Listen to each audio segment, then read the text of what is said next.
સૌરાષ્ટ્રના રાજકોટના સૌથી મોટા લોકમેળાનું નામકરણ કરવામાં આવ્યું છે અને હવે ફાઇનલ નામ જાહેર કરવામાં આવ્યું। શૌર્યના સિંદૂર નામ સાથે રાજકોટનો લોકમેળો યોજાશે।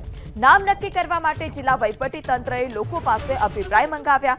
આ તમામ અભિપ્રાયમાંથી 10 નામ લિસ્ટેડ કરવામાં આવ્યા અને અંતે લોકમેળા સમિતિએ શૌર્યનું સિંદૂર આ લોકમેળાને ફાઇનલ નામ આપ્યું છે।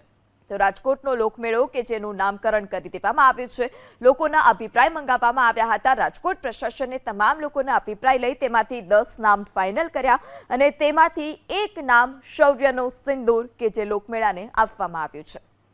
સૌરાષ્ટ્રના રાજકોટના સૌથી મોટા લોકમેળાનું નામકરણ કરવામાં આવ્યું છે અને હવે ફાઇનલ નામ જાહેર કરવામાં આવ્યું। શૌર્યના સિંદૂર નામ સાથે રાજકોટનો લોકમેળો યોજાશે। નામ નક્કી કરવા માટે જિલ્લા વહીવટી તંત્રએ લોકો પાસે અભિપ્રાય મંગાવ્યા। આ તમામ અભિપ્રાયમાંથી 10 નામ લિસ્ટેડ કરવામાં આવ્યા